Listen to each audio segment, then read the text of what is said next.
비파 소리를 듣고도 마음이 움직이지 않는다면 죽이셔도 좋습니다. 칠흑 같은 어둠이 깔린 한양의 밤, 임금의 발길조차 조심스러운 금단의 정원 비원에 두 그림자가 스며들었지요. 한때 한양에서 제일 가는 부잣집 도련님이라 불리던 한 명은 이제 누더기가 된 옷설주를 여미며 바들바들 떨고 있었답니다. 그의 얼굴은 떼꾸정물로 얼룩졌고 눈동자는 초점을 잃고 흔들렸으며 다리는 힘이 풀려 연화의 치맛자락을 붙잡고 가닥을 기고 있었지요. 연화야, 이제 다 끝났구나. 감히 궁궐 후원에 발을 들였으니 내일 아침이면 우리 목은 성문 밖에 걸릴 것이야. 나 때문에, 이 못난 사내 때문에 내가 죽게 되었구나. 한 명의 목소리는 쇳소리가 섞여 갈라졌고 가슴을 쥐어뜯으며 통곡했으며 절망에 빠져 차가운 흙바닥에 머리를 짓짓고 있었답니다. 그때였습니다. 서리빨 같은 기계가 서린 연화가 허리를 꼿꼿이 펴고 그를 내려다보았지요. 그녀의 입술은 추위에 파랗게 질려 있었으나 눈빛만큼은 타오르는 횃불처럼 형형했고 헝클어진 머리칼 사이로 비치는 안색은 여전히 고결하기 그지없었답니다. 나으리, 정신 차리셔요. 사내대장부가 죽기 전에 눈물부터 흘려서야 되겠습니까? 저기 보셔요. 저기 불빛이 보이지 않습니까? 저곳이 우리가 살 길입니다. 연화는 떨리는 손으로 저 멀리 빛나는 정자를 가리켰고 한 명을 일으켜 세우며 거친 숨을 몰아쉬었으며 죽음의 문턱 앞에서도 결코 무너지지 않는 강인함을 보였지요. 갑자기 수십 개의 횃불이 켜지며 걔 누구냐? 하는 병사들의 고함 소리가 정원을 가득 채웁니다. 절체절명의 순간 수백 명의 군사에게 포위된 두 사람 앞에 용포를 입은 임금이 서늘한 안광을 띠며 나타났습니다. 임금의 검날이 한 명의 목끝에 닿았고 차가운 쇠냄새가 코끝을 찔렀으며 당장이라도 목숨줄이 끊길 것 같은 긴박함이 공기를 얼려버렸지요. 그때 연화가 품속에서 낡은 비파 하나를 꺼내 들었습니다. 그리고는 임금을 향해 고개를 들고 당당히 외쳤지요. 전하, 이 미천한 여인이 죽기 전 마지막으로 노래 한 자락 올리겠나이다. 이 노래를 들으시고도 저희의 목을 치시겠다면 기꺼이 피를 흘려 이 정원을 적시겠나이다. 비파줄을 튕기는 연화의 손끝은 단호했고 그녀의 목소리는 궁궐 담장을 넘어 하늘까지 닿을 듯 울려 퍼졌으며 그 서늘하고도 아름다운 곡조에 임금의 칼날이 미세하게 떨리기 시작했답니다. 야담청을 찾아주셔서 감사합니다. 구독과 좋아요는 큰 힘이 됩니다. 여러분 가정에 행운이 깃들길 기원합니다. 과연 이 여인의 노래가 지옥불에 떨어진 한 명을 구해낼 수 있을까요? 천석군 집안이 망의 길거리에 나앉은 한 남자가 어떻게 다시 한양의 주인이 되었는지 지금부터 그 기막힌 이야기를 시작해 보겠습니다. 운명의 씨앗과 붉은 시리. 인연. 조선 성종 연간 한여름의 정취가 가득한 한양 북촌의 저택. 한낮의 뜨거운 열기가 식어가는 해질녘. 장안의 명문가들이 모여 살기로 이름난 북촌에서도 유독 담장이 높고 소슬대문이 웅장한 집이 있었지요. 바로 정승 판서를 지낸 이 판관의 저택이었답니다. 마당에는 기암괴석이 멋들어지게 자리 잡고 있었고 연못에는 어른 팔뚝만한 비단잉어들이 유유히 헤엄치고 있었으며 행랑채 너머로는 수십 명의 노복이 분주히 움직이는 활기가 넘쳐나고 있었지요. 그 대저택의 깊숙한 사랑채, 은은한 서양이 감도는 방 안에는 이 판관의 외아들인 한 명이 앉아 있었습니다. 그는 빳빳하게 풀을 먹인 비단 도포를 입고 있었고 가끈은 보석으로 치장되어 반짝였으며 수려한 이목구비는 보는 이로 하여금 절로 감탄을 자아내게 했답니다. 하지만 그의 눈은 서책이 아닌 담장 밖 세상을 향해 있었지요. 허허, 오늘처럼 달빛이 좋은 날에 방 안에만 박혀 있으려니 온몸이 근질거리는구나. 한 명은 부채를 탁 접으며 혼잣말을 내뱉었고 입가에는 장난기 어린 미소가 걸려 있었으며 벌써 마음은 운종가의 화려한 불빛 속으로 달려가고 있었답니다. 그때 방문이 조용히 열리며 한 여인이 쟁반을 들고 들어왔지요. 바로 이 판관이 아들의 배필로 점찍어둔 팔도에서 가장 영특하고 아름답기로 소문난 연하였습니다. 그녀는 하얀 못이 저고리에 쪽빛 치마를 받쳐 입어 마치 구름 위를 걷는 선녀 같았고 결이 고운 머리카락은 단정하게 따아내려 품격을 더했으며 조용히 내딛는 발걸음마다 은은한 매화 향기가 번지는 듯 했답니다. 연하는 찻잔을 내려놓으며 한 명을 지그시 바라보았습니다. 도련님, 또 밖으로 나가실 궁리를 하시는군요. 연하의 목소리는 맑은 시냇물이 흐르듯 청아했고 눈동자는 상대의 속마음을 꿰뚫어 보듯 영특하게 빛났으며 살짝 담은 입술 끝에는 걱정 어린 마음이 서려 있었지요. 한 명은 괜스레 헛기침을 하며 시선을 피했답니다. 연하, 내가 내 속을 너무 잘 알기에 이 집에서는 숨 쉴 틈이 없구나. 어찌 그리 귀신같이 알아맞히느냐? 한 명의 말투에는 민망함이 섞여 있었고 짐짓 엄한 표정을 지어 보이려 애썼으며 그러면서도 연하의 아름다운 자태에서 눈을 떼지 못했지요. 연하는 나지막이 미소 지으며 대답했습니다. 도련님의 기운이 담장을 넘어 저작거리로 향하고 있는데 어찌 모르겠습니까? 하지만 대감마님의 병세가 깊어지시니 부디 자중하셔요. 연하는 조심스럽게 한 명의 소매 끝을 매만졌고 그녀의 손길은 따뜻하면서도 간절했으며 도련님이 바른 길을 가길 바라는 진심이 듬뿍 담겨 있었답니다. 그러나 운명의 장난이었을까요? 그날 밤 대저택의 공기는 갑자기 차갑게 식어버렸습니다. 평소 태산 같던 이 판관이 급체로 쓰러져 사경을 헤매게 된 것이지요. 한 명과 연하는 신발도 제대로 신지 못한 채 안방으로 뛰어갔습니다. 방 안에는 한약 냄새가 진동했고 촛불은 꺼질 듯 말 듯 파르르 떨리고 있었으며 판관의 얼굴은 이미 죽음의 그림자가 짙게 드리워져 창백하기 그지없었답니다. 판관은 아들의 손을 잡으려 했으나 힘이 부족해 바들바들 떨고만 있었지요. 한 명이 울음을 터뜨리며 그 손을 맞잡았습니다. 아버님, 저를 두고 어딜 가시렵니까? 제가 잘못했습니다. 앞으로는 서책도 열심히 읽고. 한 명의 눈물이 판관의 손등 위로 툭툭 떨어졌고 목소리는 슬픔으로 갈기갈기 찢어졌으며 뒤늦은 후회로 가슴을 쥐어뜯었답니다. 판관은 가쁜 숨을 몰아쉬며 연하와 아들을 차례로 번갈아 본 뒤 힘겹게 입을 뗐지요.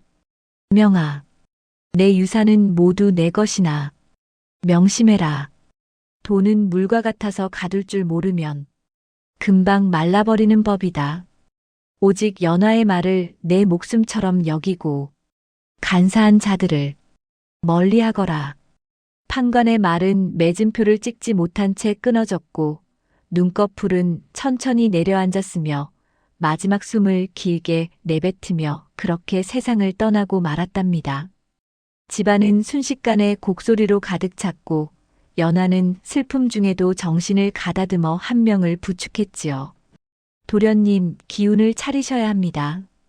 이제 이 집안의 기둥은 도련님이십니다.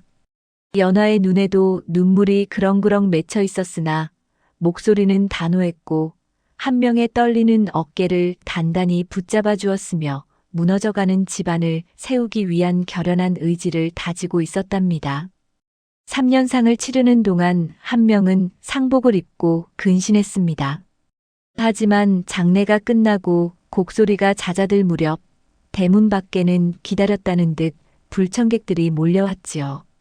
평소 한 명의 돈을 보고 따르던 한량들과 기생집에서 인연을 맺은 간신배들이었습니다. 그들은 화려한 비단옷을 입고 코끝을 간지럽히는 술 향기를 풍기며 한명에게 다가왔답니다. 아이고, 한명 자네. 그동안 고생이 많았네. 이제 아버님도 좋은 곳으로 가셨을 테니 자네도 기운을 차리고 세상 구경 좀 해야 하지 않겠나? 천수라는 자가 능청스럽게 한명의 어깨에 팔을 올렸고 그의 눈은 벌써 한명의 뒤편에 쌓인 재물을 탐하며 번들거렸으며 뱀처럼 유연한 혀로 한명의 귀를 어지럽혔지요. 한명은 오랜만에 바깥바람에 마음이 동요하기 시작했습니다. 그래. 아버님께서도 내가 너무 슬퍼하는 걸 원치 않으시겠지. 한명은 애써 자위하며 밝게 웃어 보였고 그의 눈빛은 다시 방탕한 호기심으로 물들었으며 연하가 보낸 경고의 시선을 무시한 채 친구들을 따라 대문을 나섰답니다. 이것이 바로 한 가문의 몰락을 알리는 첫 발걸음이자 훗날 겪게 될 피눈물 나는 시련의 시작이었던 것이지요. 연하는 멀어지는 한명의 뒷모습을 보며 긴 한숨을 내쉬었습니다. 바람에 흔들리는 마당의 대나무 소리가 마치 다가올 풍파를 예고하는 비명처럼 처량하게 들려왔답니다. 무너진 명문가와 거리에 뿌려진 자존심.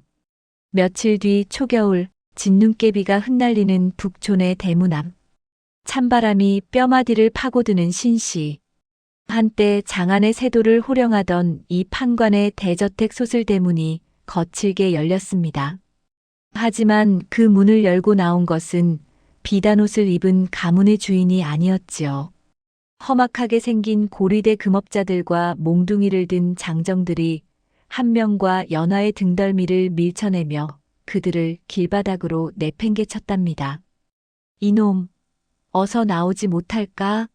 술값에 노른 빚까지 이 집을 팔아도 모자랄 판국에 어디서 버티고 있는 게냐? 장정들의 고함은 천둥소리처럼 마당을 울렸고 한명의 보따리는 흙탕물 속에 처박혔으며 아버지가 아끼시던 고가구들은 이미 남의 손에 들려 대문을 빠져나가고 있었지요. 한명은 망연자실한 표정으로 주저앉아 그 광경을 바라보았습니다. 이럴 수는 없다. 이건 꿈이야. 천수 그놈이 그럴 리가 없어. 한명의 목소리는 갈라진 논바닥처럼 푸석했고 초점 없는 눈동자는 허공을 헤맸으며 흙탕물이 묻은 도포 자락을 붙잡은 채 어린아이처럼 꺼느꼈답니다. 평생 손에 물 한 방울 묻히지 않고 자란 귀공자의 자존심은 이미 북촌에 찬 바닥에 내동댕이 쳐진 지 오래였지요. 그때 집안을 정리하던 천수가 거드름을 피우며 대문 밖으로 걸어 나왔습니다. 그는 한명이 사준 비단 가끈을 만지작거리며 비릿한 웃음을 지었지요. 이복의 한명. 세상 물정을 그리 몰라서야 쓰겠나? 자네 아버님이 남긴 재산, 우리가 아주 유용하게 잘 썼네. 이제 이 집은 내 것이니 얼른 꺼지게나. 거지가 대문을 막고 있으면 재수가 없거든. 천수의 말투는 얼음장처럼 차가웠고 눈빛에는 일말의 미안함조차 없었으며 한명을 벌레 보듯 내려다보며 침을 뱉었답니다. 한명은 그제야 자신이 호랑이 새끼들을 친구라 믿고 품어왔음을 깨달았지요. 가슴 밑바닥에서 뜨거운 것이 치밀어 올랐으나 힘없는 그가 할 수 있는 것이라고는 떨리는 주먹을 쥐는 것뿐이었답니다. 그 비참한 순간 한명의 곁을 지킨 것은 오직 연하뿐이었습니다. 연하는 헝클어진 머리를 대강 추스르고는 진흙바닥에 엎드린 한명을 일으켜 세웠지요. 나으리, 일어나셔요. 저런 자들에게 눈물을 보이시는 것은 죽은 아버님을 2번 욕보이는 일입니다. 정신을 차리셔야 합니다. 연하의 손은 추위에 빨갛게 얼어 터져 있었으나 힘은 그 어느 때보다 강했으며 눈빛은 서슬 퍼런 작두날처럼 매서웠고 몰락한 지아비를 향한 연민과 책임감으로 온몸을 감싸 안았지요. 그녀는 길바닥에 흩어진 작은 보따리 하나를 챙겨 들고는 뒤도 돌아보지 않고 한명을 이끌었습니다. 두 사람이 향한 곳은 한양 변두리에 다 쓰러져가는 초막이었습니다. 지붕은 군데군데 뚫려 밤하늘의 별이 보였고 벽은 갈라져 황소바람이 들이쳤으며 바닥은 냉골이라 숨을 쉴 때마다 하얀 입김이 흩어졌지요. 며칠이 지나자 굶주림이 두 사람을 덮쳐왔습니다. 한 명은 배고픔을 참지 못해 방구석에 웅크리고 앉아 신음했지요. 연아야, 배가 고파 죽겠구나. 내 차라리 그때 죽었어야 했는데. 이 무슨 망신이란 말이냐. 한 명은 배를 움켜쥐며 뒹굴었고 그의 얼굴은 며칠 새 반쪽이 되어 해골처럼 앙상했으며 과거의 영광을 그리워하며 스스로를 자책하는 독백만을 늘어놓았답니다. 나으리, 잠시만 기다리셔요. 제가 먹을 것을 구해오겠습니다. 연화는 입술을 굳게 깨물었습니다. 그녀는 집안 대대로 내려오던 마지막 남은 비단 수건과 자신의 머리카락을 자른 가발을 품에 안고 밖으로 나갔지요. 장터에 나간 연화는 사람들의 차가운 시선을 견뎌야 했습니다. 저기 좀 봐. 북촌 정승댁 며느리 될 사람이었다며. 쯧쯧. 남편 잘못 만나 적골이 됐구먼. 사람들의 수군거림은 송곳처럼 연화의 가슴을 찔렀고 비웃음 섞인 시선은 옷을 벗기듯 치욕스러웠으며 차가운 눈바람은 그녀의 얇은 저고리를 사정없이 핥히었답니다. 하지만 연화는 굴하지 않았습니다. 그녀는 구걸하는 대신 자신이 가진 마지막 귀중품들을 헐값에 파라보리쌀 한 되와 마른 명태 한 마리를 손에 넣었지요. 집으로 돌아오는 길 연화의 발걸음은 무거웠으나 마음만은 단단했습니다. 그녀는 부엌대기 하나 없는 차가운 부엌에서 직접 불을 지피고 죽을 끓였지요. 연기 때문에 눈물이 쏟아지고 기침이 났지만 그녀는 정성껏 죽을 저으며 마음을 다잡았습니다. 나으리, 어서 드셔요. 비록 보리죽이나 따뜻할 때 드셔야 기운을 차리십니다. 연하가 내민 죽 사발을 본 한 명은 짐승처럼 달려들어 죽을 들이켰습니다. 그러다 문득 죽을 한 그릇도 뜨지 않고 자신을 바라보는 연하의 손을 보게 되었지요. 검게 그을리고 상처투성이가 된 그 고운 손을 본 순간 한 명의 목구멍에 죽이 걸린 듯 컥컥 막혀왔습니다. 연하야, 너는 어쩌고 나만 먹으라 하느냐. 내가 정말 죽을 죄를 지었구나. 한 명은 죽 사발을 내려놓고 연하의 무릎에 얼굴을 묻었습니다. 그의 눈물이 보리죽 위로 떨어졌고 어깨는 주체할 수 없이 들썩였으며 이제야 자신이 저지른 방탕함이 얼마나 소중한 사람을 망가뜨렸는지 뼈저리게 후회했지요. 이제 알겠느냐? 내가 버린 것은 재물이 아니라 너를 사랑한 사람들의 진심이었다는 것을. 어디선가 들려오는 환청 같은 아버지의 목소리가 한 명의 귓가를 때렸습니다. 연화는 그런 한 명의 머리를 부드럽게 쓰다듬으며 조용히 속삭였지요. 나으리, 후회는 오늘까지만 하셔요. 내일부터는 우리가 살 길을 찾아야 합니다. 저를 믿으시지요? 연화의 목소리는 비록 낮았으나 산처럼 묵직했고 그녀의 눈에는 새로운 결의가 서려 있었으며 절망의 끝에서 한 명을 다시 일으켜 세울 기적 같은 계획을 구상하기 시작했습니다. 하지만 바깥은 여전히 매서운 눈보라가 치고 있었고 두 사람의 앞날은 저 어두운 밤하늘처럼 막막하기만 했답니다. 마이너스 금단의 숲과 벼랑 끝의 유혹. 한겨울의 깊은 밤 한양. 북악산 기슭 아래 비밀스럽게 자리한 임금의 후원비원 경계. 달빛마저 구름에 숨어버린 암흑의 시각. 한 명과 연하는 한양 바닥에서 더 이상 머물 곳이 없었답니다. 빚쟁이들을 피해 산자락을 타고 걷다 보니 어느새 일반 백성들은 발길조차 들릴 수 없는 금단의 땅 왕실의 비밀 정원인 후원비원 근처에 다다르게 되었지요. 찬바람은 살을 애는 듯 날카로웠고 두 사람의 옷은 갈기갈기 찢겨 호청보다 얇아졌으며 며칠을 굶은 탓에 뱃속에서는 천둥 소리가 들려왔답니다. 연아야, 더는 못 가겠구나. 다리에 힘이 풀려 손가락 하나 까딱할 수가 없어. 차라리 여기서 이대로 잠들면 배고픔도 추위도 잊을 수 있지 않겠느냐. 한 명은 눈 덮인 바위 위에 주저앉아 헐떡였고 그의 입술은 보랏빛으로 질려 떨렸으며 삶에 대한 의지를 놓아버린 듯 눈을 스르르 감아버렸지요. 한때 한양 최고의 귀공자였던 그의 모습은 온데간데 없고 그저 죽음을 기다리는 처량한 낙오자만 남아 있었답니다. 그때였습니다. 코끝을 간지럽히는 진한 고기 굽는 냄새와 달콤한 술 향기가 산바람을 타고 흘러왔지요. 연아가 고개를 들어 담장 너머를 바라보았습니다. 그곳은 바로 임금의 정원을 관리하는 지기들이 머무는 작은 별채였답니다. 나으리, 정신 차리셔요. 저 향기가 나지 않으십니까? 저 담장 너머에 우리가 살 길이 있습니다. 연아의 눈동자는 허기 속에서도 번뜩였고 그녀의 목소리는 절망을 뚫고 나오는 송곳처럼 예리했으며 죽어가는 지아비를 살리기 위해 위험한 도박을 결심한 듯 입술을 굳게 깨물었지요. 그녀는 한 명을 부축해 높다란 담벼락 밑으로 다가갔습니다. 담을 넘겠다는 것이냐? 이곳은 금원의 땅이다. 걸리면 당장 목이 달아날 게야. 한 명은 공포에 질려 사시나무 떨듯 떨었으나 연아는 단호하게 그의 손을 잡아 이끌었지요.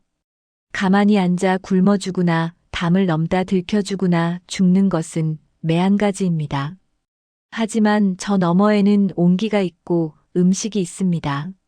저를 믿고 담을 넘으셔요. 연아는 자신의 등을 내주어 한 명을 먼저 올렸고 가녀린 팔로 담장을 붙잡으며 사투를 벌였으며 마침내 두 사람은 금지된 땅의 흙을 밟게 되었답니다. 담장 너머는 별천지였지요. 정원지기 노인이 불을 지펴놓은 방 안에서는 노란 불빛이 새어나왔고 마당 한쪽에는 제사에 쓰려 했던 것인지 기름진 고기와 명주술이 가득 담긴 항아리가 놓여 있었답니다. 연아는 주위를 살피더니 대담하게도 정원지기 노인이 머무는 방 앞으로 다가갔습니다. 그녀는 헝클어진 머리를 매만지고 옷매무새를 가다듬어 어둠 속에서도 귀한 집 안주인 같은 기품을 만들어냈지요. 안에 계신 어르신, 잠시 말씀 좀 여쭙겠습니다. 연아의 목소리는 은은한 종소리처럼 우아했고 그 속에는 상대를 단번에 제압하는 묘한 위엄이 서려 있었으며 한 명은 어둠 속에서 숨을 죽인 채 그 광경을 지켜보았답니다. 방에서 나온 정원지기 노인은 눈을 비비며 이 밤중에 나타난 기이한 손님을 보고 깜짝 놀랐지요. 아니, 이 밤중에 웬 귀한 집 부인께서 이 험한 곳까지 어떻게 들어오셨소? 연아는 부드럽게 미소 지으며 미리 준비한 거짓말을 고했답니다. 저희는 궁궐의 높은 분과 인연이 닿아 밤산책을 나온 선비내외랍니다. 잠시 길을 잃어 목을 축일 곳을 찾다 보니 이곳까지 오게 되었네요. 여기 이 귀한 음식들을 보니 전하께서 내려주신 하사품인 듯한데 저희와 함께 술 한잔 나누며 풍류를 즐기지 않으시겠습니까? 연아의 눈빛은 유혹하듯 부드러웠고 말투는 청산유수처럼 거침없었으며 굶주린 기색을 감춘 채 마치 대단한 권세가 있는 듯한 연기를 펼쳤지요. 노인은 연아의 기품에 압도되어 의심을 거두고 방 안으로 두 사람을 들였습니다. 방 안으로 들어선 한 명은 상 위에 차려진 고기를 보자 눈이 뒤집힐 뻔했으나 연아가 그의 허벅지를 꽉 꼬집어 제지했지요. 자, 어르신. 먼저 한 잔 받으셔요.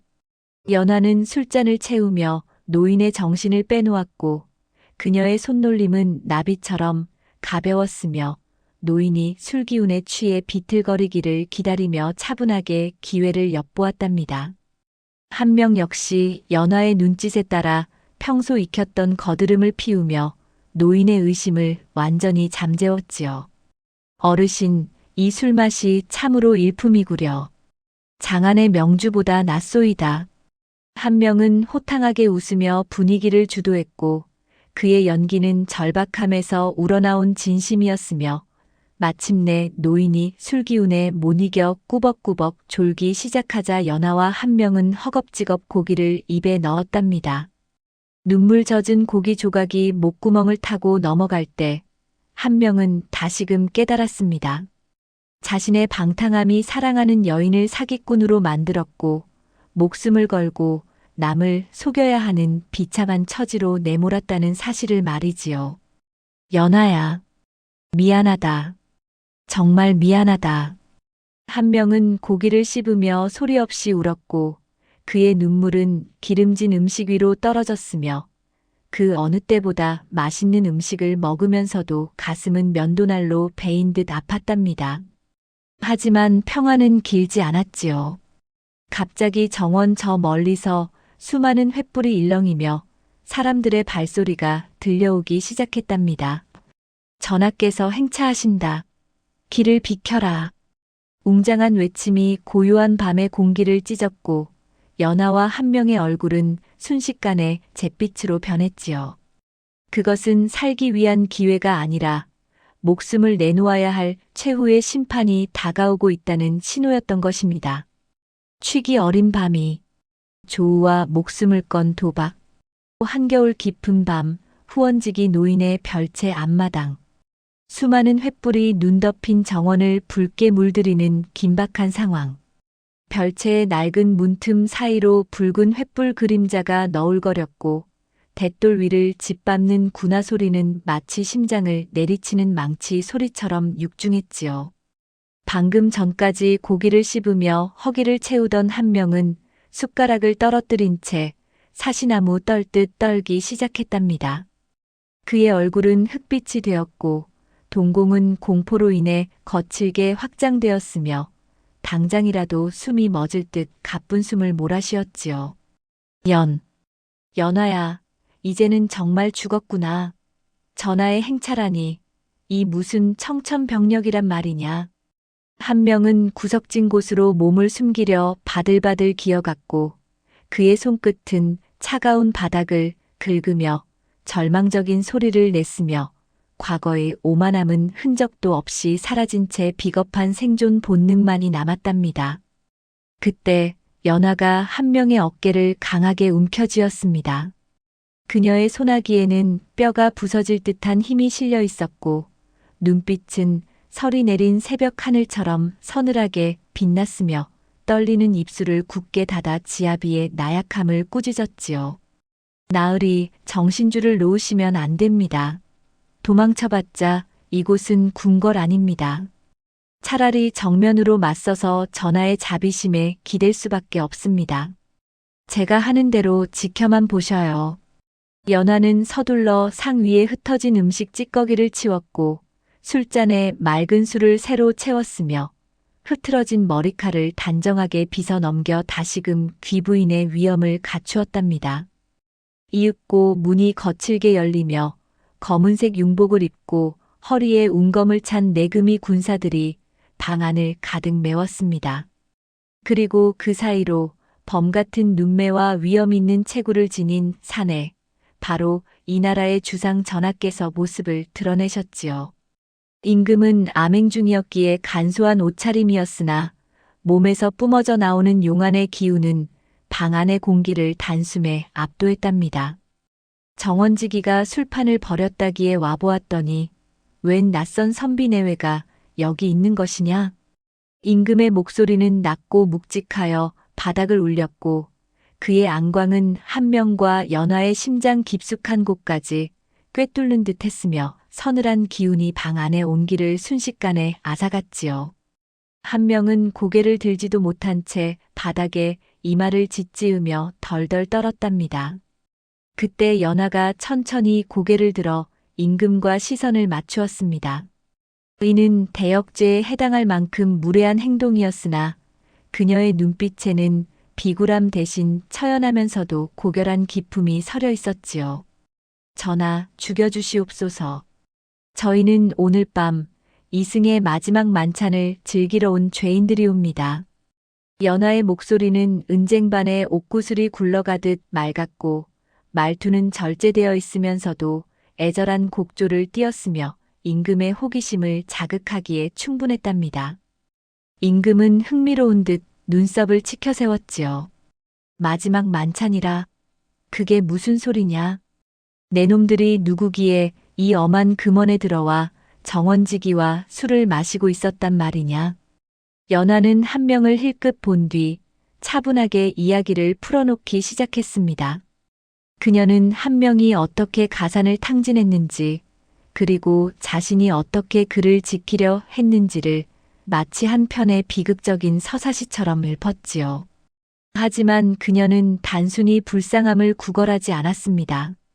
오히려 남편의 방탕함을 풍류에 너무 깊이 빠져 세상을 잊은 대장부의 실수로 미화하며 임금의 풍류적인 감성을 건드렸답니다. 제 지아비는 본래 천성이 맑아 사람을 너무 믿은 죄밖에 없사옵니다. 아버님을 여의고 슬픔을 달래려다 간신배들의 덫에 걸려 모든 것을 잃었지요. 저희는 오늘 밤 이 아름다운 후원의 달빛 아래서 생을 마감하려 이곳에 숨어들었사오나 이왕 죽을 목숨이라면 전하께서 아끼시는 이 정원의 정기를 마시고 죽고 싶었나이다. 연하의 눈에는 이슬 같은 눈물이 고였으나 결코 뺨을 타고 흐르지 않았고 그녀의 손은 술병을 향해 단호히 움직였으며 임금에게 술 한 잔을 올리겠다는 대담한 제의를 했지요. 전하의 칼날에 목이 달아나기 전 소첩이 올리는 이 마지막 술 한 잔을 받아주실 수 없겠나이까? 이 술은 제 지아비가 마지막 남은 자존심을 팔아 산 것이옵니다. 임금은 연하의 당당한 태도와 수려한 말솜씨에 마음이 움직이기 시작했습니다. 무서워 벌벌 떠는 한 명보다 죽음 앞에서도 지아비를 변호하며 기계를 잃지 않는 이 여인에게 호기심이 생긴 것이지요. 임금은 껄껄 웃으며 자리에 앉았답니다. 허허, 가상하구나. 죽음 앞에서도 지아비를 위해 술을 따르겠다니. 좋다, 그 술을 한 잔 받아보자. 대신 내 지아비라는 자도 입이 있으면 무엇이라도 해보아야 하지 않겠느냐. 임금의 시선이 바닥에 엎드린 한 명에게 꽂혔습니다. 한 명은 연하의 기치에 힘을 얻어 평생 익혔던 시문과 풍류를 쥐어짜내기 시작했지요. 그는 떨리는 목소리로 임금의 은혜와 자신의 가련한 처지를 빗댄 즉흥시 한 수를 읊었답니다. 무너진 담장 아래 꽃은 지고 떠도는 나그네는 달빛을 이불 삼네. 성군을 만나 죽음을 맞이하니 이 또한 가문의 영광이 아니리오. 한 명의 목소리는 처음엔 떨렸으나 점차 안정을 찾았고 그의 시구에는 진심 어린 참회와 슬픔이 묻어났으며 임금의 무릎을 탁 치게 만들 만큼 재치가 넘쳤지요. 임금은 잔을 비우며 묘한 표정을 지었답니다. 시 재주가 아깝구나.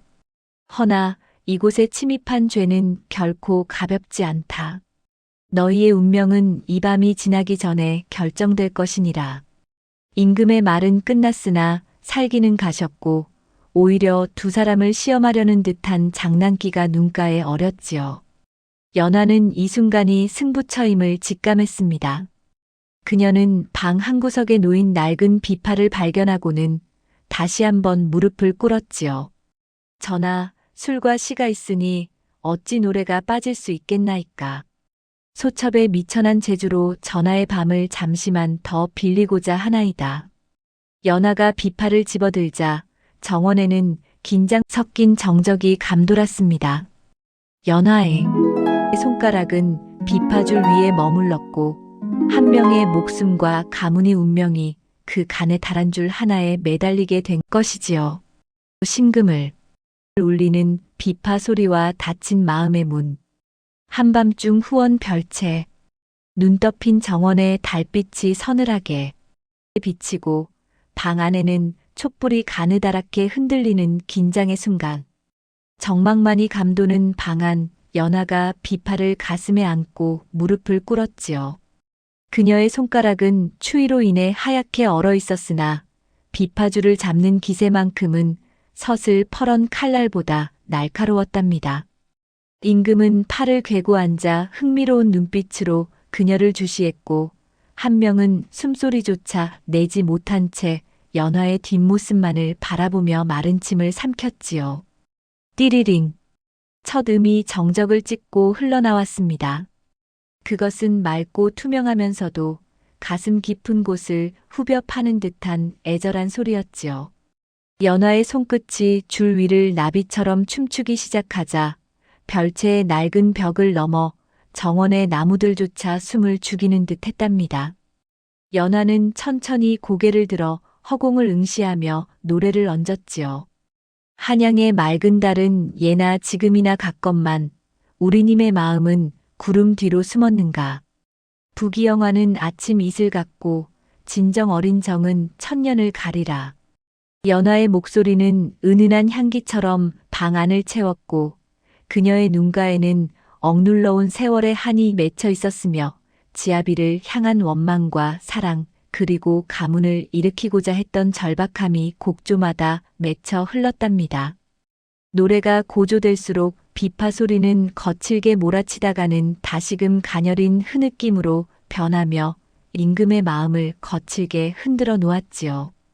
임금의 눈빛이 서서히 변하기 시작했습니다. 엄격했던 안광은 어느덧 깊은 사색에 잠긴 듯 부드러워졌고 굳게 다물었던 입술은 미세하게 떨렸으며 연화의 노래 속에서 자신이 평소 짊어져야 했던 군주로서의 고독과 백성들의 애달픈 삶을 본 듯했답니다. 제법이구나. 그 노래 속에 뼈가 있고 살이 있도다. 내 어찌 그런 재주를 품고 이런 험한 곳까지 흘러들어왔느냐? 임금의 목소리는 이제 꾸짖음이 아니라 진심 어린 물음이었고 그의 손은 무릎 위에서 가볍게 장단을 맞추고 있었으며 연화의 기품 있는 자태에 깊이 매료된 모습이었지요. 연화는 비파주를 누르며 조용히 대답했습니다. 전하, 재주가 훌륭한들 알아주는 주인이 없으면 그저 소음일 뿐이옵니다. 제 지아비 또한 재능이 넘치오나 세상을 다루는 법이 서툴러 잠시 길을 잃었을 뿐이지요. 전하의 넓으신 바다 같은 마음으로 이 못난 나그네를 비춰주신다면 이 노래는 전하를 위한 찬가가 될 것이옵니다. 연화는 말을 마친 뒤 깊이 고개를 숙였습니다. 그녀의 등은 가냘프게 떨렸으나 결코 굽어지지 않았고 임금의 자비심을 끌어내기 위해 자신의 모든 것을 내던진 자의 숭고함이 서려 있었지요. 그때였습니다. 옆에서 엎드려 있던 한 명이 갑자기 앞으로 기어나와 임금의 발치에 머리를 조아렸습니다. 이제껏 공포에 질려 있던 그의 눈에는 처음으로 진실한 용기가 깃들어 있었답니다. 전하, 이 모든 것은 제 불찰이옵니다. 연화는 저를 살리기 위해 이곳에 들어온 것이지 결코 전하를 능멸하려 함이 아니옵니다. 차라리 제 목을 치시고 이 영특한 여인만은 살려주셔서 세상에 그 재주를 떨치게 해주옵소서. 한 명의 목소리는 절박함으로 가득 찼고 그의 눈에서는 참회의 눈물이 쉴 새 없이 흘러내렸으며 자신의 목숨보다 연화의 안위를 걱정하는 진심이 임금의 가슴에 닿았지요. 임금은 한 명을 물끄러미 내려다보았습니다. 방탕함에 찌들었던 사내가 진정으로 사랑을 위해 자신을 버리는 그 순간이야말로 임금이 보고 싶었던 진정한 인간의 도리였던 것이지요.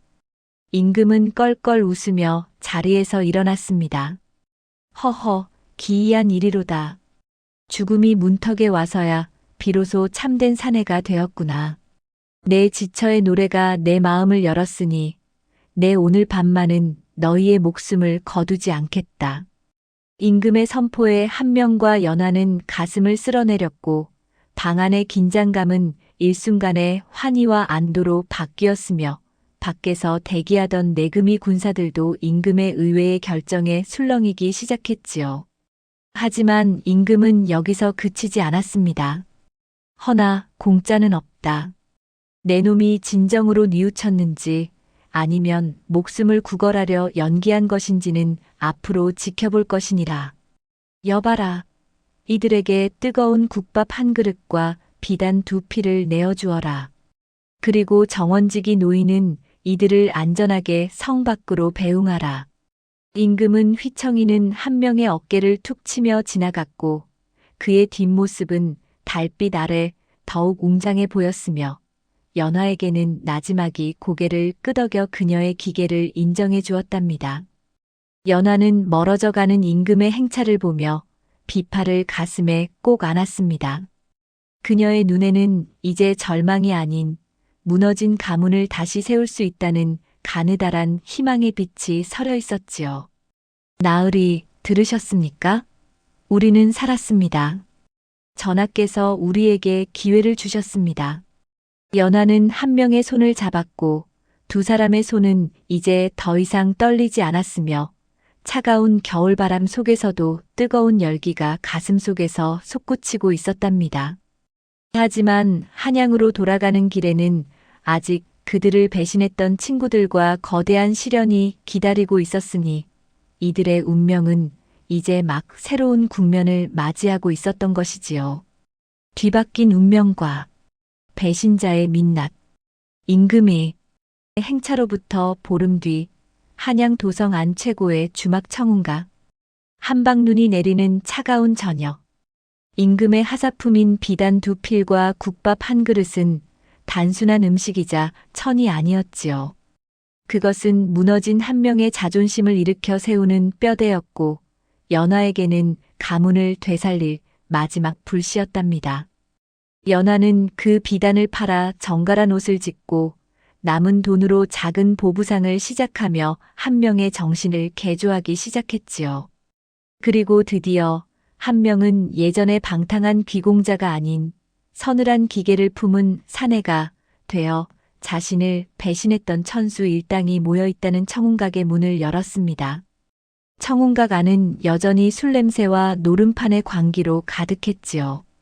한때 한 명의 돈을 제 주머니 속 쌈짓돈처럼 꺼내 쓰던 천수와 그 무리는 주인 잃은 이 판관의 재물을 나누어 가지며 희희낙낙하고 있었답니다. 아이고, 그 얼간이 한 명 놈은 지금쯤 어디 다리 밑에서 얼어 죽었겠지? 그놈 덕에 우리가 평생 먹고 살 재물을 챙겼으니 죽어서도 우리한테 고마워해야 할 게야. 천수는 기름진 돼지고기를 입에 넣으며 낄낄거렸고 그의 눈은 탐욕으로 번들거렸으며 주변의 간신배들은 손뼉을 치며 아첨을 떨고 있었지요. 그들의 웃음소리는 천박하기 그지없었고 양심이라곤 찾아볼 수 없는 얼굴들은 촛불 아래 흉측하게 일렁였답니다. 그때 육중한 주막문이 열리며 한 남자가 들어섰습니다.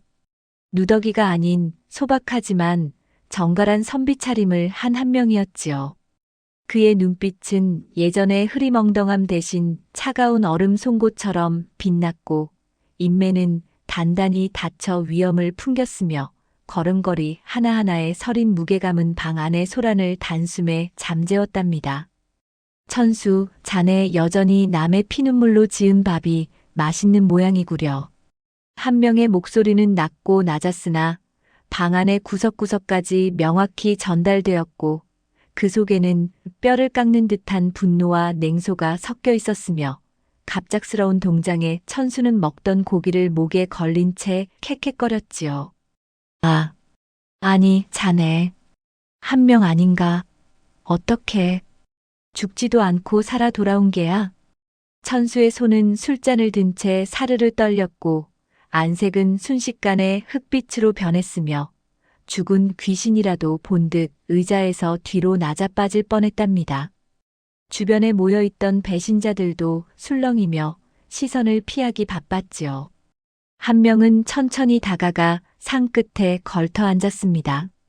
자네들이 내 집 문서를 빼앗고 내 아내를 눈물 찢게 하며 비웃을 때 세상 천지에 도리가 없는 줄 알았네. 하지만 하늘은 그저 지켜보고만 계시지 않더군. 한 명은 품 안에서 임금의 직인이 찍힌 하사품 증서를 천천히 꺼내 상 위에 펼쳐 놓았습니다. 그것을 본 천수의 눈동자는 경악으로 튀어나올 듯 커졌고 입술은 바르르 떨리며 아무 말도 잇지 못했답니다. 감히 임금의 하사품을 받은 자를 건드리는 것은 영모에 준하는 죄였으니까요. 이것이 어찌된 일인가? 자네가 어찌 전하의 은혜를. 천수의 목소리는 모기 소리처럼 기어들어갔고 이마에는 식은 땀이 비 오듯 흘렀으며 방금 전까지의 기세는 온데간데 없이 비굴하게 손을 비비기 시작했지요. 하지만 한 명은 그 비굴한 손길을 차갑게 뿌리쳤습니다. 내 재물은 가져갔으되 내 사람의 정을 배신한 죄는 결코 가볍지 않네. 조만간 관가에서 사람을 보낼 것이니 그때 자네들이 가로챈 문서들을 어떻게 설명할지 고민해보게나. 한 명은 일말의 미련도 없이 자리에서 일어났습니다. 뒤편에서 천수가 무릎을 꿇고 살려달라며 매달렸으나 한 명은 돌아보지 않았지요. 그의 뒤에는 주막 밖에서 조용히 기다리고 있던 연하가 서 있었답니다. 연하는 한 명의 당당한 모습을 보며 가슴 벅찬 미소를 지었지요. 나으리, 이제야 진정으로 아버님의 아드님이 되셨사옵니다. 연하의 눈에는 기쁨의 눈물이 그렁그렁 맺혔고 그녀의 손은 한 명의 거친 손을 꽉 쥐었으며 두 사람을 비추는 달빛은 이제 더 이상 차갑지 않고 포근하게 느껴졌답니다. 하지만 천수 일당이 그렇게 쉽게 무너질 자들이 아니었지요. 궁지에 몰린 쥐가 고양이를 문다고 했던가요? 천수는 한 명이 멀어지는 뒷모습을 보며 눈을 가늘게 뜨고 비열한 계책을 꾸미기 시작했습니다. 이대로 죽을 수는 없지. 전하를 속였다고 고변하면 저놈들도 무사하지 못할 게야. 천수의 일그러진 얼굴 뒤로 어두운 음모가 다시 소용돌이치기 시작했고 진실의 폭로를 앞둔 마지막 위기가 두 사람을 기다리고 있었답니다. 진실의 폭로와 운명을 가르는 고변. 며칠 뒤 정오, 한양 한성부 앞마당. 차가운 겨울바람에 관청의 깃발이 거세게 펄럭이는 삼엄한 분위기. 세상일이 그리 호락호락하지 않았지요. 쥐구멍에 몰린 천수는 반성은커녕 마지막 발악으로 한성부조선시대 서울의 행정 및 사법을 담당하던 관청에 달려가 거짓 고변을 올렸답니다. 몰락한 양반 한 명이 임금의 후원에 무단 침입하여 정원지기를 협박하고 음식을 찬탈했으며 귀한 하사품조차 사기로 얻어낸 것이라며 입에 침을 튀겼지요. 결국 한 명과 연하는 들이닥친 포졸들에 의해 다시금 관가로 끌려오게 되었습니다. 마당 한가운데에는 무서운 형틀이 놓여 있었고 양옆으로는 시퍼런 칼날을 든 군사들이 늘어서 있었으며 판관석에는 호랑이 같은 눈매를 가진 한성부 판윤이 앉아 두 사람을 내려다보고 있었지요. 죄인 한 명과 여인 연하는 듣거라. 너희가 감히 전하의 금원에 침입하고 감언이설로 전하를 능멸하였다는 고변이 들어왔다. 사실이냐? 판윤의 호통은 천둥처럼 마당을 울렸고 옆에 서 있던 천수는 승전가라도 부르는 듯 비열한 웃음을 짓고 있었으며 한 명의 가슴은 다시금 천길 낭떠러지로 떨어지는 듯 했답니다. 사또, 저놈은 원래 노름에 빠져 가산을 탕진한 인간 쓰레기이옵니다. 그런 자가 어찌 전하의 은혜를 입었겠습니까? 필시 정원지기와 짜고 사기를 친 것이 분명하옵니다. 천수의 목소리는 뱀이 기어가는 듯 간사했고 손가락질은 칼날보다 날카롭게 한 명을 겨냥했으며 거짓 증인들까지 동원하여 상황을 최악으로 몰고 갔지요.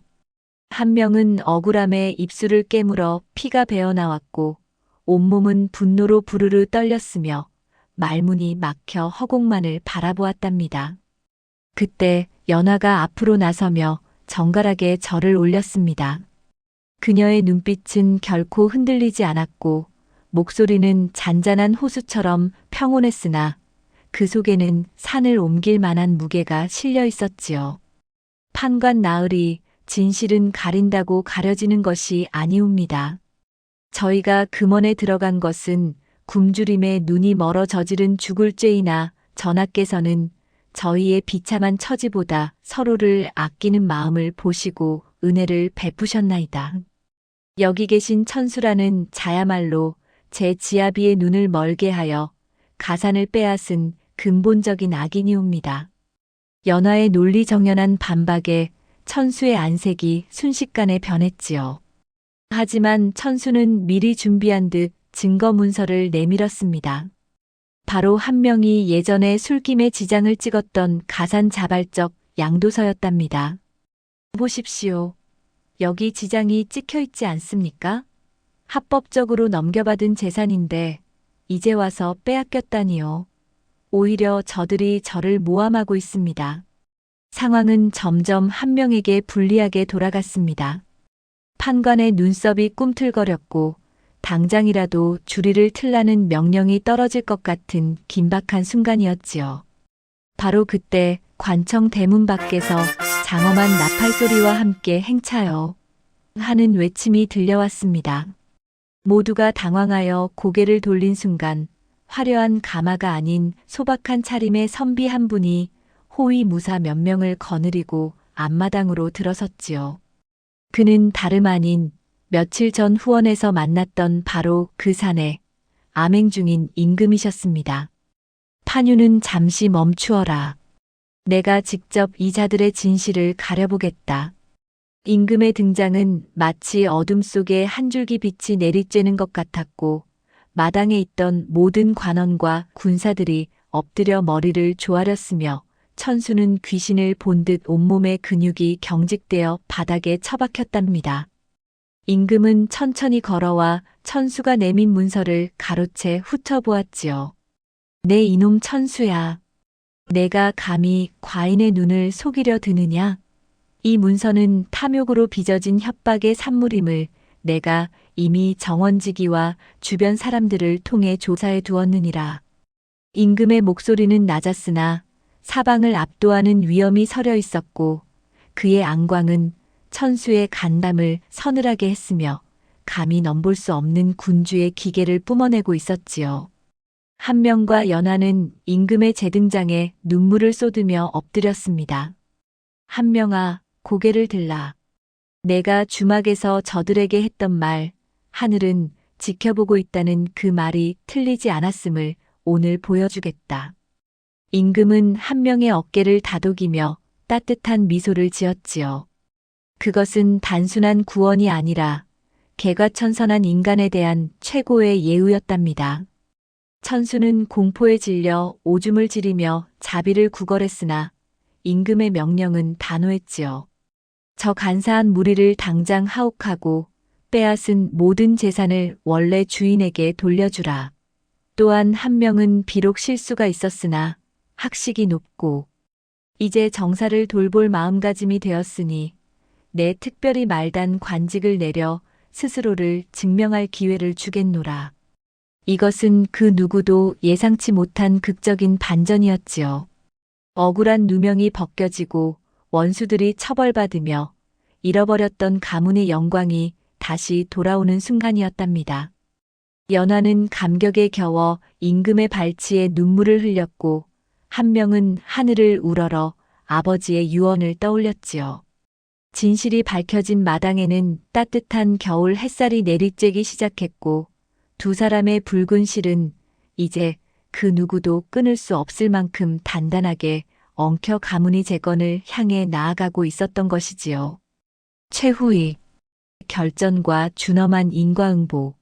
1년 뒤 초봄 경기도 어느 고을의 관아마당.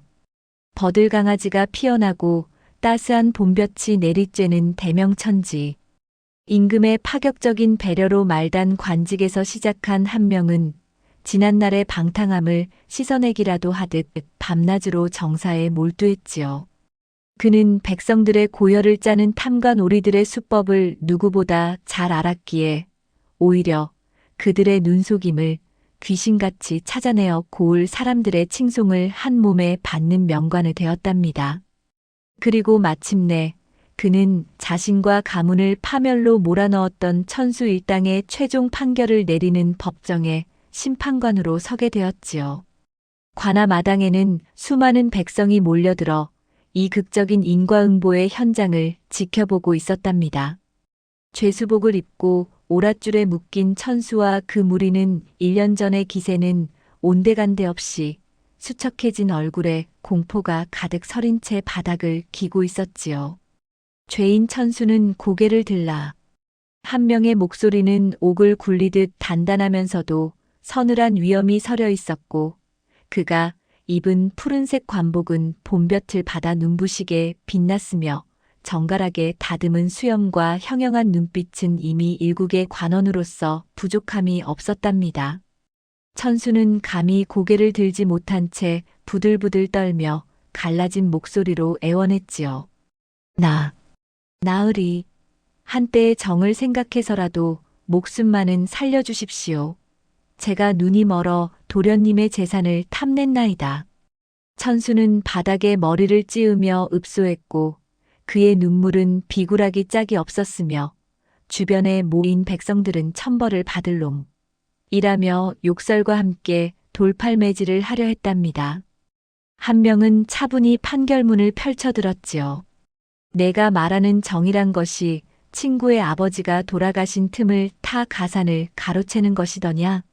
아니면 친구의 아내를 길거리로 내쫓아 굶겨 죽이려 한 것이더냐? 한 명의 질문은 송곳처럼 천수의 가슴을 찔렀고 그의 안색은 잿빛으로 변했으며 과거 자신이 저지른 악행들이 주마등처럼 스쳐 지나가며 스스로의 목을 죄어왔지요. 한 명은 옆에 앉아 이 광경을 묵묵히 지켜보는 연하를 바라보았습니다. 연하는 정경부인 같은 우아한 자태로 앉아 있었으나 그녀의 눈에는 복수심 대신 정의가 실현되는 순간의 엄숙함이 깃들어 있었답니다. 나으리 사사로운 원한으로 법을 굽히지 마소서. 오직 저들이 지은 죄의 무게만큼만 벌을 내리는 것이 진정한 도리이옵니다. 연하의 목소리는 부드러우면서도 단호했고 그녀의 조언은 한 명의 마음속에 남아있던 마지막 분노의 불꽃을 식혀주었으며 오직 공명정대한 법집행자로서의 사명감만을 남겨주었지요. 한 명은 다시 천수를 내려다보며 준엄하게 꾸짖었답니다. 하늘은 무심한 듯하나 결코 악인을 놓아주는 법이 없다. 내 놈이 가로챈 이 판관댁의 모든 재산은 몰수하여 가난한 백성들을 위한 구휼미로 바칠 것이며 너와 그 일당은 변방의 노역형에 처해 평생토록 남의 눈물을 닦으며 살게 하겠다. 한 명이 명을 내리며 판결봉을 내리치자 마당에는 백성들의 환호성이 터져나왔고 천수는 절망에 겨워 정신을 잃고 쓰러졌으며 간신배들의 비열한 역사는 그렇게 막을 내리게 되었지요. 이것은 단순한 승리가 아니라 욕심에 눈이 멀어 사람의 도리를 저버린 자들에게 내리는 하늘의 준엄한 심판이었던 것이지요. 재판이 끝난 뒤 한 명은 연하의 손을 잡고 관아 뒷마당에 작은 정원을 걸었습니다. 1년 전 궁궐 후원에서 죽음을 기다리던 처량한 두 사람이 이제는 백성을 다스리는 어엿한 관원 부부가 되어 마주 선 것이지요. 연하야, 내가 아니었다면 나는 지금쯤 어느 이름 없는 골짜기에 뼈만 남았을 게다. 이 모든 공은 다 내 덕분이다. 한 명은 연하의 손등에 가만히 입을 맞추었고 그의 눈에는 깊은 존경과 사랑이 서려 있었으며 지난날의 과오를 씻어낸 사내의 평온함이 얼굴에 가득했답니다. 연하는 수줍게 미소 지으며 지아비의 품에 머리를 기대었지요. 아니옵니다, 나으리. 나으리께서 스스로를 이겨내셨기에 오늘의 봄이 온 것이옵니다. 이제는 다시는 흔들리지 마셔요. 연하의 목소리는 봄바람처럼 따스했고 그녀의 품 안에서는 다시금 가문의 희망이 피어오르고 있었으며 두 사람의 그림자는 지는 해를 등지고 길게 늘어져 한 폭의 그림 같은 풍경을 만들어냈답니다. 하지만 이야기 끝에는 항상 마지막 여운이 남는 법이지요. 두 사람의 행복한 앞날 뒤로 임금이 보낸 특별한 전령이 말먼지를 일으키며 관아 정문을 향해 달려오고 있었으니 그 소식은 과연 무엇일까요? 인과응보의 결실과 영원히 흐르는 매화 향기. 몇 년 뒤, 늦봄 한양 북촌의 옛 이 판관 저택. 살구꽃과 매화가 만발하여 꽃비가 내리는 평화로운 정원. 세월은 유수와 같이 흘러 한때 폐허가 될 뻔했던 북촌의 대저택은 이제 예전보다 더 정갈하고 기품 있는 모습으로 다시 태어났답니다. 담장 위로 뻗어나온 나뭇가지마다 연분홍 꽃송이들이 다닥다닥 매달려 향기를 뿜어냈고 마당은 매일 아침 비지를 한 듯 정갈했으며 집안 곳곳에서는 글 읽는 소리와 아이들의 웃음소리가 끊이지 않았지요. 한 명은 임금의 신임을 듬뿍 받는 고위 관직에 올랐으나 결코 예전의 오만함을 부리지 않았답니다. 그는 늘 검소한 무명옷을 즐겨 입었고 어려운 백성들이 찾아오면 문턱을 낮추어 그들의 고통을 들어주었으며 아버지가 남긴 유언대로 사람을 귀히 여기는 진정한 대장부의 길을 걷고 있었지요. 어느 화창한 오후 한 명은 정자 아래 앉아 차를 마시고 있었습니다. 그의 옆에는 여전히 아름답고 영특한 연하가 앉아 있었지요.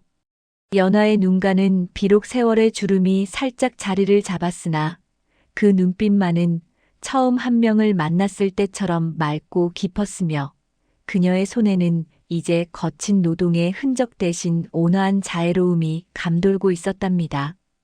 연하야, 저기 떨어지는 꽃잎을 보게나. 우리 인생도 저 꽃잎처럼 한때는 바람에 흩날려 땅바닥을 굴렀지 않았느냐. 한 명의 목소리는 깊은 산속의 종소리처럼 은은했고 그의 시선은 허공을 메우는 꽃비를 향해 있었으며 지난날의 고통조차 이제는 한 조각 아름다운 추억으로 갈무리한 듯 평온해 보였지요. 연하는 찻잔을 내려놓으며 지그시 미소 지었답니다. 나으리 뿌리가 깊은 나무는 바람에 흔들릴 지언정 결코 뽑히지 않는 법입니다. 시련은 우리를 꺾으러 온 것이 아니라 더 단단한 꽃을 피우게 하려 온 것이었지요. 연하의 말은 향기로운 차 향기와 섞여 한 명의 가슴에 스며들었고 그녀의 부드러운 눈길은 지아비의 마음을 포근하게 감싸 안았으며 두 사람 사이에는 말하지 않아도 통하는 깊은 신뢰와 사랑이 가득했답니다. 그때 대문 밖에서 아이들의 떠들썩한 소리와 함께 귀한 손님이 찾아왔지요. 바로 암행을 즐기던 임금께서 퇴위 후 상황이 되어 옛 인연을 잊지 못하고 조용히 이 집을 방문하신 것이었답니다. 한 명과 연하는 황급히 마당으로 내려가 절을 올렸지요. 허허, 한 명아. 내 너희 부부를 보니 이제야 마음이 놓이는구나. 한때 내 칼날 아래 목숨을 구걸하던 녀석이 이제는 백성의 어버이가 되어 이토록 평화로운 가정을 일구었으니 말이다. 상황의 목소리는 호탕하면서도 따뜻했고 그의 눈에는 자신이 살려낸 이 가문에 대한 뿌듯함이 서려 있었으며 연하가 올리는 향긋한 차 한 잔에 세상의 시름을 다 잊은 듯 껄껄 웃으셨답니다. 이야기는 여기서 끝을 맺습니다. 한 명과 연하는 그 후로도 오랫동안 장수하며 자손들을 번창시켰고 그들이 남긴 이야기는 한양 바닥에 널리 퍼져 재물보다 귀한 것은 사람의 마음이요. 고난 속에 핀 사랑이야말로 진정한 보물이라는 교훈을 남겼지요. 사람들은 말했답니다. 찬바람 부는 겨울밤 북악산 기슭에서 들려오는 비파 소리가 있다면 그것은 필시 연하의 넋기 지아비를 지키며 부르는 노래일 것이라고요. 탐욕은 모래성처럼 허물어지지만 진실한 정과 인내로 쌓은 성벽은 세월이 흘러도 결코 무너지지 않는다는 것을 이 두 사람의 삶이 증명해 주었답니다. 꽃잎은 지고 달은 차오르나 그들이 남긴 매화 향기는 오늘날까지도 우리네 가슴 속에 은은하게 남아 흐르고 있는 것이지요.